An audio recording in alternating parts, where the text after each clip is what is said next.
They weren't built to preserve stories. They were built to control them. Long before the myth of Atlantis, before Egypt raised its first pyramid, there was a city, Ebla, that vanished under ash. And in 1975, inside its palace, archaeologists unearthed something more powerful than gold. 17,000 clay tablets, untouched for 4,000 years. But here's what they didn't expect. Among trade records and kingly decrees were receipts from spies, lists of enemies, contracts for child sacrifices. This wasn't a library for the people. This was a weaponized archive, a Bronze Age tool of control. In Sumer, Babylon, and Ebla, the first libraries weren't temples of learning. They were surveillance systems. Every loan recorded, every citizen tracked, every whisper codified in cuneiform. So ask yourself, was the world's first library built to save knowledge or to erase it? Because when the scribes wrote, they didn't just preserve history, they designed it. The oldest libraries in the world didn't teach you how to live. They taught kings how to own you. And what you're about to see was never meant to be found. This isn't the story of books. This is the story of buried control. The invention of writing. Why writing was born, not for poetry, but power 2500 BCE. Ebla. Beneath the palace's royal quarter lay what some might call a library. But this was no quiet sanctuary of wisdom. Thousands of clay tablets, etched with harsh truths, slept under layers of dust and ash. What did they record? Children sold to foreign merchants like livestock. Cities captured and ranked not by glory but by their utility. Oaths sworn by vassals invoking curses of plague and disease should loyalty falter. This was not a place of learning. It was an engine of domination. The world's first archives did not cradle knowledge. They wielded it like a weapon. Yet the only reason these fragile records survive today is because the palace itself burned to the ground. Forget the myth that writing began with poetry or myth-making. The earliest marks were about grain, taxes, debts, and betrayal. In Uruk, scribes tracked quotas and enemies. In Mari, blood-sealed debt contracts. In Nippur, priests recorded who was pure and who was cursed. What is a library when fewer than 1 in 1,000 can read? Answer: control. These archives did not serve the people, they ruled them. The more centralized the memory, the more vulnerable the state. When the scribes died or the libraries burned, time itself seemed to freeze. And why clay? Because truth wasn't meant to be shared. It was meant to be hardened, permanent, and terrifyingly unchangeable. At Ugarit, archaeologists uncovered tablets hidden behind false walls, records not in cuneiform, but in a mysterious precursor to the alphabet. Names violently erased, histories rewritten from inside the archive. Records of rituals so dark they chilled the bones. Human sacrifices to summon rain. These were not forgotten by accident. They were buried on purpose. We tell ourselves libraries exist to remember, but these earliest archives also held the secrets of what must never be remembered. And somewhere beneath the Euphrates, underwater and untouched, lies the next sealed room, the one archaeologists dread to open. You're not just hearing a story about libraries. You're witnessing how power learned to write and to control. The birth of writing, the birth of bureaucracy. Before kingdoms rose, before myths were told, writing emerged, not to enlighten, but to dominate, to track your debts and your doom. Around 3,300 BCE in Uruk and Sumer, writing wasn't art. It was administration, grain quotas, labor drafts, tribute demands. The first words were marks for barley rations and human lives leased as debt slaves. Tokens and sealed bullae documented human trafficking contracts, turning people into property for temples and nobles. Some of the oldest tablets reveal the cold truth. Slavery was woven into the very fabric of early bureaucracy. Children traded as servants, contracts inked in silence. And when the system broke down, entire cities were buried beneath the weight of forgotten debts. The scribes' silent tyranny. Scribes were the invisible kings of Sumer, unarmed yet holding millions' fate in their styluses. They guarded archives capable of erasing your existence by simply omitting your name. Mistakes were lethal. They condemned families to starvation, exile, or death. Literacy was a monopoly of power, a secret language wielded to dominate. But the deadliest weapon was rewriting itself. Scribes didn't just record, they censored, erased, falsified, inkless weapons that shaped history in the shadows. Yet one city dared to rebel, and thus began the first recorded power struggle over who controls memory. In Lagash and Umma, rival city-states fought wars not only with swords but with archives. Diplomatic letters, laws, war justifications, etched in clay, became tools of conquest. The victor's scribes erased enemy names, their gods, their histories. This was the earliest cultural genocide, wiping out a people's memory to legitimize conquest. One infamous tablet from Lagash orders the destruction of enemy grain stores, triggering famines invisible except in the victor's archives. Memory itself was outlawed. The first libraries, prisons of memory. Libraries weren't temples of knowledge. They were vaults of power, state secrets, tax ledgers, censored histories, all locked behind priestly guards who decided what must be remembered and what must be buried. These archives were the ancestors of modern surveillance, the first bureaucratic panopticons. Tablets reveal censored rebellions, uprisings erased from history like the cities themselves, buried beneath the dust. In the Bronze Age, memory was a commodity, a weapon, a prison. To be forgotten was worse than death. It was erasure from existence. This is the true legacy of the first libraries. The greatest libraries were born from fire, not wisdom. They survived because enemies sought to erase inconvenient truths. Clay tablets were transformed into eternal relics by flames meant to destroy them. This wasn't accidental survival. It was the brutal byproduct of imperial conquest and an ideological cleansing. What if the ashes we study are smokescreens? What truths did scribes sacrifice, and which lies did they preserve? The scribes weren't neutral historians. They were priests, spies, censors, powerful agents shaping history as much as recording it. And behind every ledger was a story of power, betrayal, and survival, echoing the struggles we still fight today for control over information. Every clay tablet is a battleground, fragments of truth hardened by fire, surviving lies, censorship, and erasure. The history we hold is never neutral. It is forged in the war for memory itself. What if I told you that every moment you forget history, 1,000 voices, people, ideas, entire worlds vanish into silence, erased by time and neglect? The scribes of the Bronze Age weren't just record keepers. They were guardians of power, secrets, and survival.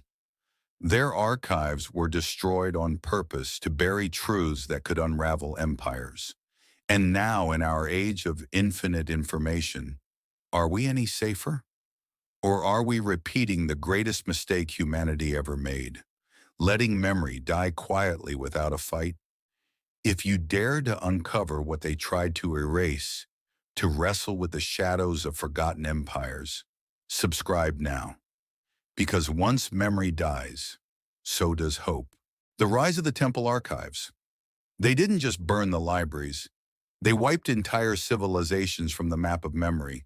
Some secrets were too dangerous, too powerful to survive. Yet buried beneath centuries of ash and silence, shards of truth scream across millennia, threatening to upend everything we thought we knew about power, knowledge, and the very birth of history itself. This isn't just a story about dusty archives or ancient accounting. Number. It's the story of ruthless machines behind record keeping, where knowledge was weaponized, forbidden truths were censored, and voices were violently erased. Take Ebla's Royal Archive. It wasn't a peaceful sanctuary of wisdom. It was a bloody chessboard of imperial domination, filled with letters capable of toppling kings and rewriting alliances overnight. What if the fate of entire dynasties depended on fragile clay tablets, deliberately buried to hide conspiracies no one wanted unearthed? Then there's Mari, the ancient intelligence hub, a palace of spies, code words, and double agents. These letters don't just talk trade or laws. They reveal a world where words were as lethal as swords. How much did this early espionage shape empires? And how much remains hidden from us today, locked behind state secrets that never aged? At Nippur, scribes blurred the lines between divine magic and brutal bureaucracy. They were priestly zealots wielding hymns and rituals as weapons, creating the earliest form of propaganda. Imagine a world where fake news was etched in clay, centuries before the phrase existed, controlling entire populations with sacred lies. Hattusa's archives tell a darker tale still, a polyglot puzzle of lost laws and secret treaties, many tablets still unread, concealing stories of ancient espionage and cultural erasure. These were the first information wars, archives deliberately destroyed to erase entire histories. What if entire civilizations vanished because their memories were systematically wiped from existence? How did these archives survive the fires and floods? Accident or design? What truths were sacrificed to protect others? And who decides which stories get told? Are we still prisoners of narratives crafted by survivors, while countless voices remain silenced in the dust? Because these clay tablets are more than records. They're scars of a brutal war for memory. The scribes weren't neutral recorders. They were priests, spies, censors, and power brokers, shaping history as much as writing it. This wasn't mere bureaucracy. Behind every ledger was a battlefield of power, betrayal, and survival, echoes of the same fight we wage today over control of information. The world's greatest ancient libraries were born not from wisdom, but from fire and ruthless annihilation. Ebla, Mary, Hattusa, Nineveh. These archives were war zones, deliberately targeted for destruction. Yet it was precisely the flames meant to erase knowledge that hardened fragile clay tablets into eternal relics. This preservation wasn't an accident. It was a brutal byproduct of imperial conquest and ideological cleansing. What if the ashes we study are smokescreens? What if the stories we've inherited are curated shadows shaped by ruthless victors? Scribes were far from passive historians. They were active agents of power, rewriting and censoring histories to glorify kings and erase enemies. Ashurbanipal's famed library was as much a propaganda machine as a knowledge trove. Many tablets show signs of deliberate erasure, house cleaning of inconvenient truths. Stop who decides what history survives and what horrors remain forgotten because they never made it into clay? The Sea People's violent raids weren't random. Recent evidence suggests they targeted knowledge centers, libraries, and archives as strategic strikes to obliterate rival memories. Entire archives vanished, leaving tantalizing fragments, whispers of knowledge we may never fully grasp. What lies buried beneath ash and sand? locked away by violent hands in forgotten time? What voices never reached us because they were silenced forever? The 19th century unearthing of Ashurbanipal's library shattered myths of a primitive Bronze Age. It revealed a literate, complex world lost to time. Ironically, those tablets owe their survival to being burned. The very fires meant to destroy them forged the record we now treasure. Yet millions of tablets remain buried or untranslated. What secrets do they hold? Could the true story of ancient civilizations rewrite everything we thought we knew? The fires that destroyed these archives also forged our window into the past. But what horrors, lies, and lost voices have vanished in those flames? And what secrets are still smoldering, waiting to burn back into the light? Why trust records born of war, censorship, and propaganda? Because every clay tablet is a battlefield, fragments of truth surviving lies, destruction and rewriting, echoes in the dust. For thousands of years, entire civilizations tried to erase themselves from history, not by accident, but by design. Yet in their ashes, their darkest secrets, and their greatest lies wait silently to be uncovered. Imagine that. Empires crushed beneath a relentless march of war, cities burned to the ground. But buried within that ruin lie whispers, whispers carved in clay, sealed in fire. These were not just libraries. They were vaults of power, secrets and propaganda, carefully crafted by rulers who understood that controlling memory meant controlling the future. But what if the stories we've uncovered are only the surface? What if entire truths remain buried, deliberately hidden beneath layers of dust? In the great cities of the Bronze Age, Ebla, Mari, Hattusa, the scribes held more than pens. They held power. These temples and palaces weren't just places of worship or governance. They were fortress-like archives, protecting secrets that could topple kings and rewrite legacies. Look closer at the tablets themselves. They aren't poems or myths. They're lists of grain, laws, marriages, and battles. But even here, subtle manipulation seeps through. Names of rival kings disappear, replaced by blank spaces or curses. This is damnatio memoriae, the earliest form of historical censorship. To erase an enemy from memory was to erase their right to exist. And the scribes? They were the keepers of this dangerous knowledge, trained in schools like Nippur, where memorization and oral tradition blurred the line between fact and propaganda. But how many stories did they never write down? How many voices did they silence? The archives that survived may be just fragments of a far darker narrative, a narrative rulers wanted buried forever. What lies beneath the dust, waiting for us to find it? Then the great fires came. Invasions by Assyrians, Hittites, and the enigmatic sea peoples razed cities to ash. The libraries burned, and yet paradoxically, those very flames hardened the clay tablets, sealing the words for millennia. But here's the cruel irony.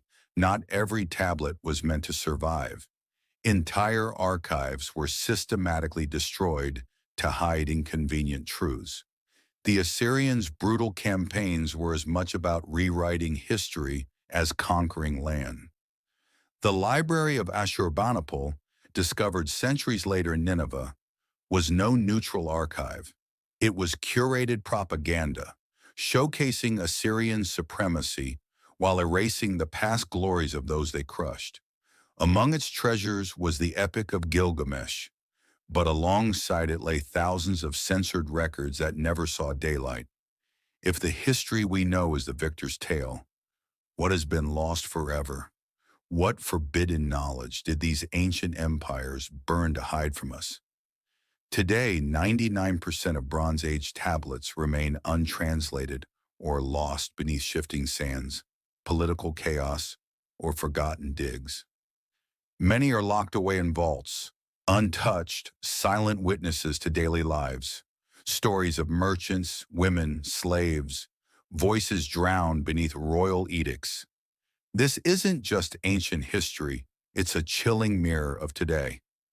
Governments still manipulate records, rewrite history textbooks, and erase inconvenient truths. Our digital age may be faster, but like fragile glass, it's far less durable than the clay hardened in ancient fires. Will our own stories survive the next 1,000 years? Or will future archaeologists sift through digital dust, wondering what really happened? Behind every tablet was a person, often forgotten. The scribes trained in grueling schools, reciting hymns aloud, memorizing laws word for word. Among them, Enheduanna, the world's first named author, a woman who wielded poetry as political power, writing hymns that shaped theology and kingship. Their work was dangerous. A single miswritten tablet could mean death or disgrace. Yet these silent scribes carved the first bridges between memory and eternity. And here, in a cracked, half-buried tablet sealed away in a museum vault, lies a fragment of hope, a message not meant for gods or kings, but for us.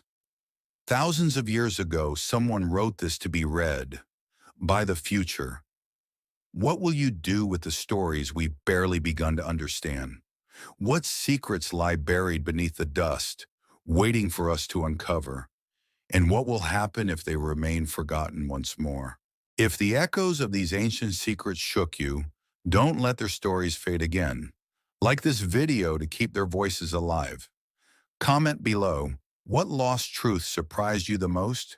Subscribe and turn on notifications, because together we'll uncover the hidden histories no one wants you to know. The past is waiting. Are you ready to listen?